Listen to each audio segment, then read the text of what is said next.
Now we are starting with the corporate restructure का lecture number 4 है ये, right. First lecture theory lecture था, 2 lectures practical lectures हो गए, right. Now this one is your 4th lecture of the corporate restructure. FM कर रहे हैं हम लोग। अभी मैं उसका सम नंबर एक्सप्लेन कर रही हूँ 40, तो निकालो क्वेश्चन नंबर 40। पिक है ऑलरेडी ग्रुप में, चेक कर सकते हैं। Summarize the balance of the dark limited. Now please stop talking. Summarize the balance of the dark limited as on 31st March 2016 is as follows. Liabilities rupees, assets rupees 60,000 equity share of 10 each fully paid up. तो 60,000 number of share है, value 6 lakh है। 2,000 9% preference share of 100 each 2 lakh, 11% debenture 4 lakh, interest accrued on debenture 44,000, unsecured long term loans है 2 lakh 60, unsecured loans है 30,000, creditors 1 lakh 66,000. Goodwill, land and building, plant and machinery, investment, stock, traders, bank, preliminary expenses and profit and loss. इसमें से goodwill, preliminary expenses and profit and loss को return off करेंगे। CR account debit to goodwill, preliminary expenses and PN, ये इसका entry आएगा। A scheme of reconstruction has been agreed among all the shareholder and the creditors and approved by the court also with the following features. Equity share is to be reduced to 3 fully paid up. तो हमारे जितने भी equity shares है उसको हम लोग reduced कर रहे हैं 3 तक। तो this is a with change in face value, 3 तक रिड्यूस हो गया तो न्यू शेयर का वैल्यू 3 हुआ, तो सीआर में जाएगा 7, कैपिटल रिडक्शन में जाएगा 7, तो एंट्री बनेगा equity share capital account debit to equity share to CR. Equity share capital account के डेबिट में आएगा number of share into 10, then right जो भी है 60,000 into 10 6 lakh, then to equity share capital जो क्रेडिट इक्विटी शेयर कैपिटल उसमें आएगा number of share into 3 and then again मतलब 60,000 इंटू 3 एंड टू सीआर में जाएगा 60,000 इंटू 7। समझा entry with change in face value. Next one, 9% preference shares have been agreed to accept a 12% debenture face value of rupees 1,20,000 issued at par in full satisfaction of their claim। मतलब जितने भी 9% preference shares है इनको हम लोग देंगे 12% debenture, right है। तो 9% preference shares कितने का है चेक करो, 2 लाख का था, yes और no। preference shares को हम लोग ने दिया debentures, तो एंट्री आएगा preference shares capital account debit to debentures account, right. preference shares capital में जाएगा 2 लाख बट debenture के सामने आएगा 1,20,000, तो what is the difference? 80,000 and this is transfer to CR। मतलब प्रेफरेंस शेयर्स जो 2 लाख के थे उनको हम लोगों ने डिबेंचर दिया ओनली 1,20,000 का, राइट। ऑनलाइन स्टूडेंट समझ रहा है जो मैंने बोला वो, यस और नो? क्या कंसेप्ट था? Preference shares are having, preference share total कितने का है चेक कर लो प्लीज। हमारे पास जो प्रेफरेंस शेयर्स है वो टोटल कितने का है, कितने अमाउंट का है? 2 लाख का है, राइट ना, ध्यान दो। तो एंट्री कैसे बनेगा? Preference share capital account debit, right. और यहाँ पे अमाउंट कितना आएगा? 2 लाख। 2 डिबेंचर 2 लाख, 2 इनको डिबेंचर्स दे रहे हैं कितना परसेंट? 12% ना, 12% डिबेंचर्स दिया ओनली 1,20,000। तो जो बैलेंस है that is transfer to capital reduction account और वो बैलेंस आएगा 80,000। Done, I hope no doubt in this, समझा। नेक्स्ट वन, उसके बाद interest due on unsecured loan is paid at a 40% discount. Unsecured loan के ऊपर के इंटरेस्ट को हम लोग 40% डिस्काउंट में पेड कर रहे हैं, प्लीज यहाँ रखें, ओके। पेड करेंगे तो कैश इज गोज आउट, तो इंटरेस्ट ऑन अनसिक्योर्ड लोन और कितना है पता नहीं है, ठीक है, लिखा डेबिट, राइट। टू इनको पेड किया तो कुछ ना कुछ बैंक जाएगा, बट पूरा दे रहे हो क्या? नो। तो जितना बेनिफिट है वो कौन से अकाउंट में जाएगा? Capital reduction account. चलो फाइंड आउट करो what is your interest on unsecured loan, check करो please. Unsecured loan, unsecured loan का ऊपर का इंटरेस्ट कितना? इंटरेस्ट ऑन डिबेंचर्स दिया है अनसिक्योर्ड, वो एक्चुअली 30,000 है, उन्होंने वर्डिंग दिया नहीं है बट देना चाहिए था। इंटरेस्ट ऑन अनसिक्योर्ड लोन कितना अमाउंट है? 30,000। इसको हम लोगों ने पेड किया डिस्काउंट में, कितना डिस्काउंट है? 40%। तो डिस्काउंट इज आवर प्रॉफिट, जो प्रॉफिट है वो कहाँ जाएगा? क्रेडिट। तो 30,000 का 40% कितना आता है? 12,000। 4% नहीं है ना, राइट है। कैलकुलेट करो प्लीज, कैलसी है तुम लोगों के पास। 30,000 के ऊपर 40% कैलकुलेट करो, कितना आता है? 12,000, यस और नो? नाउ 30,000 से 12,000 माइनस करो, remaining amount is how much? 18,000 it should be paid. Done, किसी को कुछ डाउट है? यहाँ तक समझा। नेक्स्ट वाला entry, now interest accrued on 11% debenture is paid at a 50% discount. Same entry, 11% debenture जो भी है उनके ऊपर के इंटरेस्ट को हम लोग पेड कर रहे हैं 50% डिस्काउंट में। तो interest on debenture account debit इनको पेड करेंगे तो टू बैंक, बट कुछ डिस्काउंट था तो अगर लाइबिलिटी में डिस्काउंट हुआ तो हमारे लिए प्रॉफिट है, तो इसलिए एंट्री आएगा capital reduction account credit. How much is your interest on loan? Interest on debenture 44,000। 50% का डिस्काउंट है तो 50% पेड 22,000 एंड डिस्काउंट 22,000. इजी है एंट्री, समझा. उसके बाद next one is what 40% creditor are to be reduced to 75% and balance 60% reduced to 80%. अब ध्यान दो, हमारे जो क्रेडिटर्स है 40% क्रेडिटर आर रिड्यूस्ड टू 75%. जो भी हमारे 40% क्रेडिटर्स है उनको हम लोग रिड्यूस्ड कर रहे हैं 75 तक एंड बैलेंस 60% रिड्यूस्ड टू 80. थोड़ा वर्किंग, इसको फोटो ले लेना प्लीज, एक मिनट. इसको वर्किंग नोट बना रही हूँ मैं. ध्यान देना क्रेडिटर्स का वर्किंग नोट क्या बनेगा.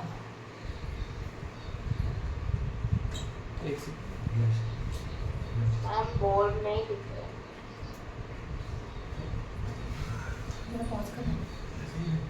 Okay, now we have point number 4.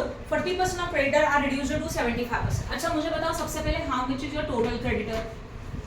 1,66,000. इसमें का दो पार्ट बन गया. एक 40%. करो 40% कितना होता है? 66,400 या 40%. तो बैलेंस कितना बचा? 60%. करो कैलकुलेट.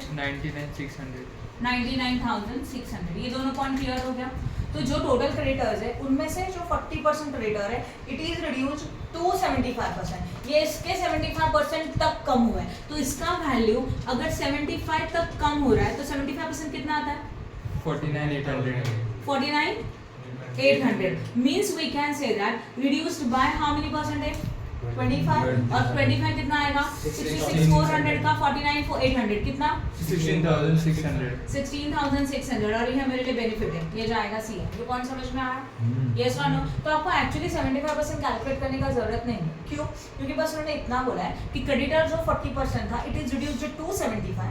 अगर ये 75 तक कम हो रहा है तो we can say that it is reduced by 25% and 25% is a profit for us. और हम लोगों को सिर्फ इसका एंट्री करने का है सीआर का. तो डायरेक्टली हम लोग 66,400 का 25% कैलकुलेट कर सकते हैं. ये पॉइंट समझा? 75 तक रिड्यूस हो गया ना. 75 प्रॉफिट हुआ ना. नहीं 75 तक कम हुआ. 100 का वैल्यू 75 तक आया तो आपको देने का है 75. तो कितने से कम हुआ? 25 से कम हुआ. तो 25% का प्रॉफिट है. तो जब भी टू वर्डिंग आता है तो क्या लेना चाहिए? डिफरेंस. और जब बाय वर्डिंग आता है तो डायरेक्टली वही वैल्यू. समझा? ये क्लियर है क्रेडिटर्स का. Now remaining 60% is reduced to 80%. ये कहाँ तक कम हुआ? 80 तक कम हुआ. तो एक्चुअली कितने से कम हुआ? 20% बाय 20%. तो 99,600 का 20%. 19,920 ये हमारे लिए बेनिफिट है. ये कहाँ पे जाएगा? सीआर. तो जो बचा हुआ 80% है उसके वैल्यू का फिलहाल जरूरत नहीं है क्योंकि पेमेंट नहीं कर रहे हम लोगों को सिर्फ प्रॉफिट एंड लॉस का एंट्री करना है. राइट. तो देखो एंट्री क्या होगा? Liabilities cancelled. जब लायबिलिटी कैंसिल होता है तो डेबिट. तो एंट्री बनेगा क्रेडिटर्स अकाउंट डेबिट. इनको हम लोग क्या पे कर रहे हैं? पे तो नहीं कर रहे कुछ भी बट कुछ बेनिफिट हुआ तो टू कैपिटल रिडक्शन.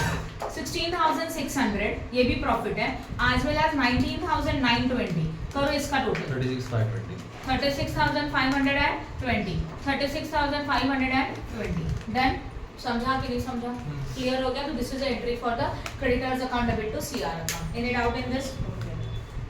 उसके बाद which is sold for 40% of the book value. 20% जो स्टॉक है कॉस्ट किया था. Okay now 20% of the stock is absolute which is sold for 40% of the book value. पूरे स्टॉक में से जो 20% का स्टॉक है एब्सोल्यूट हो गया मतलब वो डैमेज हो चुका है, खराब हो चुका है. इसको मार्केट में हम लोगों ने सेल कर दिया. नाउ लिसन, स्टॉक को सेल करेंगे तो व्हाट कम्स इन? कैश. मतलब एंट्री क्या आएगा? Bank account debit. पहला पॉइंट समझा. फिर उससे क्या गोज आउट है? Obviously stock goes out. और जो सेल कर रहे हैं वो कितने में? लॉस में ना. क्यों? टोटल स्टॉक कितने का था? चलो बताओ please. 2 lakh they.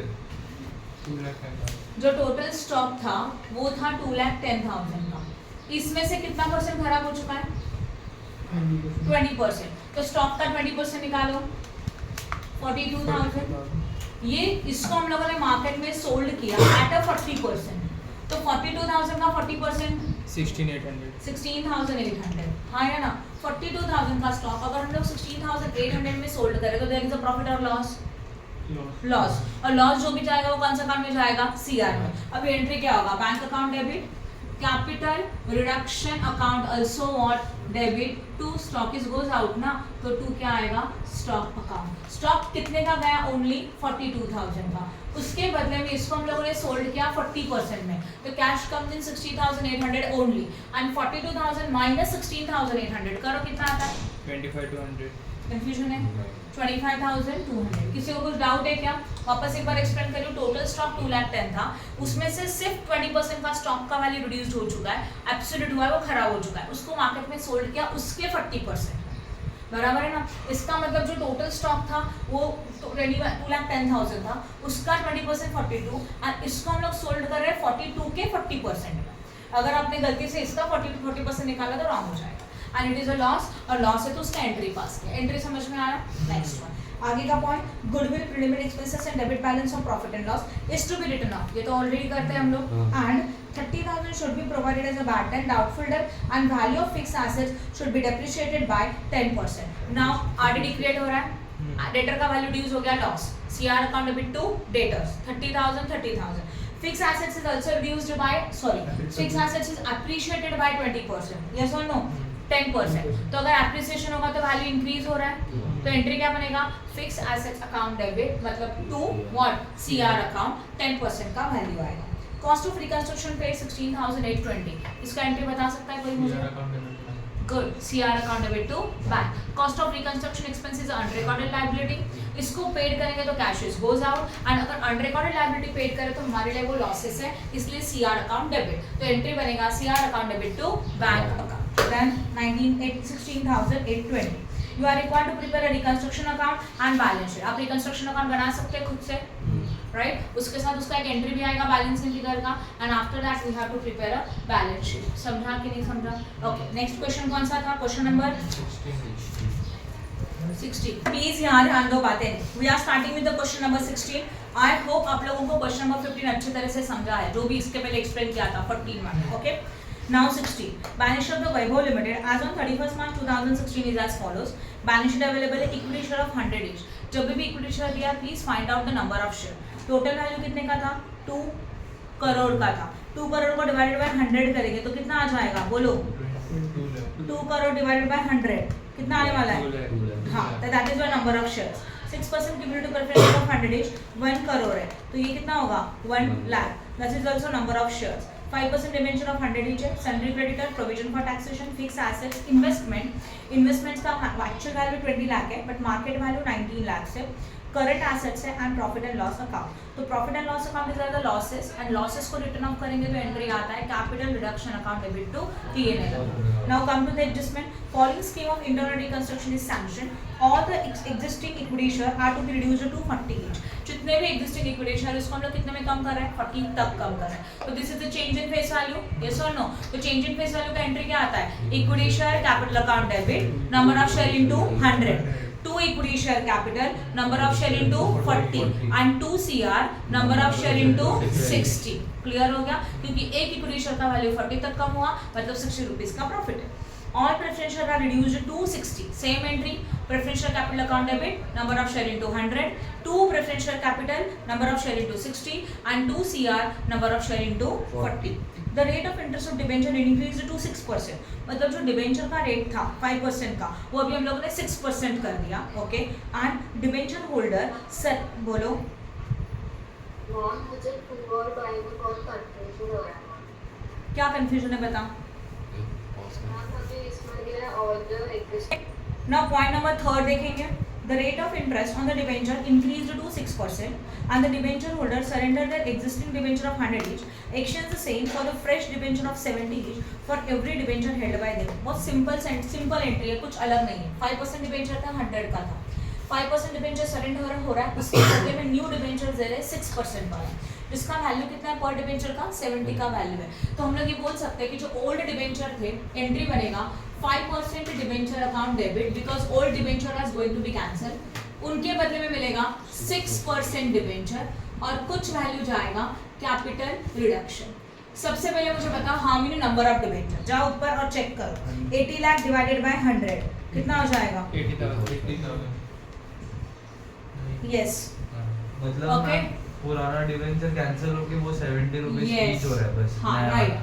Same equity preference की तरह. 80,000 into 100 कितना होने वाला है? 80 lakhs, ये समझा लिखा हुआ।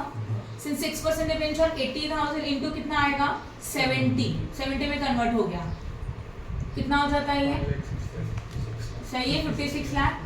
फिर बचा कितना 30 ना, वो कहाँ जाएगा CR में, कितना 20 हो गया, simple. Any doubt in this? Next one. उसके बाद fix assets are written down by 20%, by wording है तो फिक्स एसेट्स का वैल्यू 20% से कम हुआ, loss. CR account debit to fix assets का डायरेक्टली 20%, बाय वर्डिंग आया तो आप डायरेक्टली 20% कैलकुलेट करेंगे। उसके बाद current assets are to be revalued at 90 lakh, revalued wording आया तो डिफरेंस, तो ऑलरेडी का करंट एसेट्स कितने का है 2 करोड़ का, उसका वैल्यू कितना हो गया नाउ ओनली 90 lakhs हुआ, तो जितना भी डिफरेंस है समथिंग 1 करोड़ 10 लाख, राइट ना, माइनस करके चेक कर लो, राइट। तो वो हमारे लिए लॉसेस है, एंट्री आएगा CR account debit to current assets. Any doubt in this? Next one. फिर investments are to be brought into their market value, investment का जो वैल्यू हम लोगों ने मार्केट वैल्यू में रिकॉर्ड किया, ओके। एक मिनट, इन्वेस्टमेंट का वैल्यू कितना है जरा चेक करो प्लीज, 20 लाख है, उसका मार्केट वैल्यू कितना है 19 लाख है, तो अगर 19 लाख में इसको रिकॉर्ड करने का तो 1 लाख का लॉस, राइट। लॉस है तो एंट्री कितना होगा CR account debit to investment account, right. अच्छा, इसलिए पिछले पॉइंट में कुछ डाउट एक्सप्लेन बताओ क्या डाउट है? अमाउंट क्या आएगा उसका? ठीक है, पहले तो 2 करोड़ लो कैंसिल पे, ऑलरेडी करंट एसेट्स का वैल्यू 2 करोड़ था, 2 करोड़ का वैल्यू 90 lakhs हो गया, रिवैल्यूड मतलब 90 lakhs, तो दोनों का डिफरेंस कितना आता है 1 करोड़ 10 लाख, राइट। तो लॉस हुआ तो एंट्री बनेगा CR account debit to fix assets. देखो वापस एक बार बताओ, जहाँ पे भी एसेट्स में रिवैल्यूड वर्डिंग आता है, टू वर्डिंग आता है, तो दोनों का डिफरेंस लेना चाहिए, और जहाँ पे बाय वर्डिंग आता है वहाँ पे हम लोगों को डायरेक्टली अमाउंट लेना चाहिए। समझ में आया? तो देखो ऊपर बाय था फिक्स एसेट्स में, तो डायरेक्टली 20% कैलकुलेट करके लेंगे, पर जो रिवैल्यूड बोला मतलब अभी का करंट एसेट्स का वैल्यू 90 lakhs है, पहले वो 2 करोड़ था, तो 2 करोड़ का 90 लाख होता है, तो value is reduced bye 1 crore 10 lakh. Done? किसी को कुछ डाउट? उसके 1 करोड़ 10 लाख, यस, अमाउंट में आएगा 1 करोड़ 10 लाख। इन्वेस्टमेंट का अमाउंट मार्केट हाँ, वैल्यू, इन्वेस्टमेंट का अमाउंट उन्होंने क्या बोला, इन्वेस्टमेंट्स को मार्केट वैल्यू में रिकॉर्ड करो, तो ऑलरेडी का इन्वेस्टमेंट्स 20 लाख का था, अगर उसको मार्केट वैल्यू में रिकॉर्ड करना है मतलब वैल्यू बनेगा 19 लाख, तो रिड्यूस्ड कितने से हुआ 1 लाख से, तो लॉस कितने का है 1 लाख का, एंट्री आएगा CR account debit to investment account. Done? And 1 lakh, yes done. आगे, one of the creditor of the company to whom company owns 40 lakh decided to forgo a 40% of his claim and allotted 60,000 equity share of 40 each of full and final settlement of the claim। देखो हमारे जितने भी total creditors हैं, उन total creditor में से जो 40 लाख के क्रेडिटर्स हैं वो अपना 40% का क्लेम भूलने के लिए तैयार है, राइट है, बोला है ना clearly, and decided to forgo 40% of their claim and allotted with a 60,000 equity share of 40 each in full and final settlement of the claim। सबसे पहले देखो वर्किंग नोट में देखिए, पहले तो टोटल कितने नंबर ऑफ टोटल कितना क्रेडिटर्स है बताओ? 1 करोड़। हाँ, टोटल क्रेडिटर 1 करोड़, उसको छोड़ दो। अभी उन्हें किसके बारे में एंट्री बोला है 40 lakhs, 40 लाख, तो क्रेडिटर हमारा 40 लाख था, इसमें से 40% वो लोग भूलने के लिए तैयार है, that is a forgo. Forgo हमारे लिए प्रॉफिट होता है, तो 40% का अमाउंट जाएगा कैपिटल रिडक्शन, करो कैलकुलेट, 40 लाख का 40% that is how much 16 lakh, तो ये 16 लाख जाएगा CR, राइट ना। और उन्होंने बोला कि बैलेंस को हम लोग कितना दे रहे हैं, क्या दे रहे हैं, दिया है क्वेश्चन में 60,000 equity share of rupees 40 each, तो जो भी बैलेंस है, जरा बैलेंस कैलकुलेट करोगे प्लीज, 24 लाख। इन लोगों को हम लोगों ने अलॉट किया what, equity share of 60,000 at the rate of 40 each, कितना होता है 24 लाख होता है। इन फुल सेटलमेंट बोला है, तो इनके लिए इतना दे दिया, तो कोई सेटलमेंट हो गया, कुछ और बचा क्या, नहीं, मतलब बैलेंस 24 लाख के लिए इक्विटी शेयर भी कितने का दे रहे हैं 24 लाख का, सेटल। अभी एंट्री कैसे आएगा, creditor is our liability which is going to be cancel, it is a debit, creditors account debit, उनको हम लोगों ने क्या दिया, इक्विटी शेयर दिया, तो equity share capital account, total creditor 1 crore है, कुछ तो है, उसका कुछ तो नहीं करेंगे, 40 लाख को सेटल करे तो 40 लाख, उनको दे रहे 24 लाख का इक्विटी शेयर कैपिटल, एंड 2 आएगा capital reduction account. I hope no doubt in this. और अमाउंट कितना आएगा इसमें 16 लाख, समझा? तो सेंटेंस समझना बहुत जरूरी है, इसमें आप एंट्रीज को याद नहीं कर सकते, इच एंड एवरी एंट्री देखो चेंज हो रहा है, एंट्री में ही आ रहा है बट अमाउंट चेंज हो रहा है, येस और नो। अगर मैम जो चीज पेड हो रहा है उसी का एंट्री आएगा राइट, अगर पेड नहीं हुआ तो एंट्री नहीं आएगा। हाँ। अभी देखो ना, इसमें भी क्रेडिटर 1 करोड़ का था, उसमें से आपने कितने लोगों को सेटल 40 किया? 40 को, तो उतना एंट्री आएगा, बाकी का एंट्री नहीं आएगा। ऐसे भी हो सकता है कि क्रेडिटर है, उसमें से कुछ फॉरगो है, तो जब फॉरगो का एंट्री आएगा, पेड नहीं कर रहे हो तो उसका एंट्री नहीं आएगा। सही है। Next one, the taxation liability settle for 3 lakh. ऊपर जाके देखो टैक्स लायबिलिटी कितना था? 2 लाख यस, अभी उसको कितने में सेटल कर रहे हो? 3 लाख 3 लाख में सेटल करेंगे तो 1 लाख का Loss. Loss, and liability is paid ना, सेटल मींस व्हाट? पेड। तो लायबिलिटी कैंसिल भी हो रहा है, तो एंट्री आएगा provision for tax account debit. वो अमाउंट कितना होगा? 2 लाख, जो ऑलरेडी टैक्स है। हम लोग उनको पेड कर रहे हैं, मतलब टू बैंक कितना पेड कर रहे हैं? 3 लाख। अपोजिट में डिफरेंस कितने का आएगा? 1 lakh, and this is known as a capital reduction account, क्योंकि लायबिलिटी सिर्फ 2 लाख का था, हम लोगों ने पे किया 3 लाख, 1 लाख का लॉस है, जो सीआर में एडजस्ट हो जाएगा। Next one, it is decided to write off the debit balance of PNL. वो तो हम लोग कर ही रहे हैं, डेबिट बैलेंस ऑफ पीएनएल। उसके लिए एंट्री क्या आता है? Right, capital reduction account debit to PNL. And last में आपको क्या प्रिपेयर करने का? एक लेजर कैपिटल रिडक्शन का, उसके बैलेंसिंग फिगर का भी एक जर्नल एंट्री आएगा। राइट, अगर बैलेंसिंग फिगर डेबिट में आया means there is a credit balance, जो साइड हायर होता है वो बैलेंस। अगर क्रेडिट बैलेंस है मतलब बैलेंसिंग फिगर डेबिट में आएगा, उसको ट्रांसफर करते हैं कैपिटल रिजर्व में, हाँ या ना? तो एंट्री क्या बनेगा? Capital reduction account debit to capital reserve. और वही बैलेंस अगर क्रेडिट में है तो उसको ट्रांसफर करते हैं गुडविल में, तो एंट्री बन सकता है goodwill account debit to capital reduction account. Okay, हो गया ना sir? Question. Okay, now we are starting with the question number 26. Following is the summarized balance sheet of the week limited as on 31st March 2016. Balance sheet as on 31st March 2016. Liabilities rupees, assets rupees. Equity share of 100 each 1 crore. 12% cumulative preference share of 100 each 50 lakhs. यहाँ पे आपके number of shares नहीं दिए है, जैसे आप question को read करेंगे नंबर ऑफ शेयर्स वहाँ पे पेंसिल से लिख के रखेंगे, क्योंकि आगे के एंट्रीज में number of share he use होता है। राइट, तो नंबर ऑफ शेयर निकालने के लिए 1 करोड़ डिवाइडेड बाय 100 करेंगे, you got how much? 1 lakh. And preference shares के लिए 50 lakh divided by 100, you got 50,000। Okay, 10% debenture of 100 is same, we got how much? 40 lakh था, उसको डिवाइड करो कितना मिलेगा? 40,000 मिलेगा। Right, after that trade payable means your creditors 50 lakh, provision for taxation 1 lakh, fix assets 1 crore 25 lakh, investments है 10 लाख का बट मार्केट वैल्यू 9 लाख 50 है। Okay, current assets है एंड प्रॉफिट एंड लॉस है, profit and loss compulsory return of, right, that is known as CR account debit to PNL. आगे देखो, the following scheme of reconstruction is sanction, all the existing equity share are reduced to 40 with change in face value. Right Akshaya, तो entry बनेगा equity share capital account debit to equity share capital to CR, number of share into 100 debit में, number of share into 40 credit में, difference आता है 60 का, हो जाएगा CR में, सेम सम है। Right, next one, all the preference shares were reduced to 60 each, same entry, preference share capital account debit to preference shares capital to CR. Right, next, the rate of interest of debenture is increased to 12%। तो जो debentures हमारे ऊपर देखो 10% के थे, उनको हम लोगों ने कन्वर्ट कर दिया 12% debentures, and debenture holder surrender their existing debenture of 100 each and the exchange same for the fresh debentures of 70 each for every debenture held by them। Same entry आएगा यहाँ की तरफ, जो 10% डिबेंचर थे उनको 12% डिबेंचर दे रहे हैं, old number of debenture into 100 यहाँ होगा, then again number of debenture into 70 यहाँ होगा, and number of debenture into 30 CR में जाएगा। सिमिलर सम है। राइट सिद्धार्थ, नेक्स्ट वन, उसके बाद one of the creditor of the company to whom company owns 20 lakh and decided to forgo 40% of their claim। Same concept, 20 lakh का creditor था, उसमें से हम लोग 40% वो भूलने के लिए तैयार है। अगर लाइबिलिटी रिड्यूस हो रहा है इट्स अवर प्रॉफिट, तो ये 40% वाला अमाउंट जाएगा सीआर में। And allotted 30,000 equity share of 40 each, और हम लोग उसको कितने शेयर दे रहे हैं? 30,000, जिसके एक शेयर का वैल्यू कितना है? 40, तो 30,000 इंटू 40 इक्विटी शेयर में जाएगा। तो एंट्री बनेगा सेम, क्रेडिटर अकाउंट डेबिट, जहाँ पे आएगा 20 lakhs, 20 lakhs का 40% यहाँ, और उनको क्या दिया? इक्विटी शेयर दिया, वो इक्विटी शेयर्स में जाएगा, और जो 40% है वो सीआर। कर सकते हो। Next one, fix assets are written on by 30%। हमारे जितने भी फिक्स एसेट्स है वो रिड्यूस हो रहे हैं, कितने परसेंट से? 30% से। तो सोचो फिक्स एसेट्स रिड्यूस हो रहा है तो वैल्यू क्या आएगा?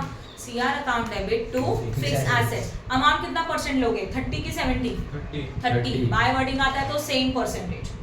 Current assets is to be revalued at 45 lakh, तो करंट एसेट्स का वैल्यू ऑलरेडी कितना था 1 करोड़, अभी उसका वैल्यू कितना हो गया ओनली 45 लाख, तो लॉस कितने का 55 लाख। टू वर्डिंग आया, रिवैल्यूड वर्डिंग आया तो डिफरेंस, तो एंट्री बनेगा CR account debit to current assets 55 lakh. Okay, उसके बाद tax liability is to be settled at ₹1,50,000। Original tax liability कितना था सिद्धार्थ? ओरिजिनल टैक्स लायबिलिटी कितना था 1 लाख, उसको कितने में सेटअप कर रहे हो 1,50,000 में कितने का लॉस 50,000 लॉस। सेम एंट्री, हाँ। Provision for tax 1 lakh, capital reduction account 50,000 हाँ। And to bank 1,50,000। Next one, investment is to be bought to their market value. जितना भी इन्वेस्टमेंट है हम लोग उसका वैल्यू रिड्यूस करें, उसको कितने में ड्रॉप रहे मार्केट वैल्यू में। मार्केट वैल्यू है कितना चेक करो प्लीज। 9,50,000. यस 9,50,000 और ओरिजिनल वैल्यू कितना था 10 लाख। 10 लाख का 9,50,000 हो रहा है तो अगेन 50,000 का Loss. लॉस है तो capital reduction to investment. yes capital reduction account debit to investment। after that खत्म, it is decided to write off the debit balance of P&L। आप ये कर सकते हैं। हम लोगों ने अभी जितने भी सम के उसके हर एक क्वेश्चन के बाद हम लोगों को पेजेस छोड़ना है to do for the balance sheet, right ना। पॉसिबल हुआ तो मैं कल आपको इसका बैलेंस शीट सिखा दूंगी, एक बैलेंस शीट सिखाऊंगी सेम बैलेंस शीट जो अभी तक आप करके आए, कोई अलग फर्क नहीं है, बट फिर भी एक सम सॉल्व करके दिखाऊंगी बैलेंस शीट का, सारी सम आप खुद कर सकते हैं, राइट है। स्टॉप।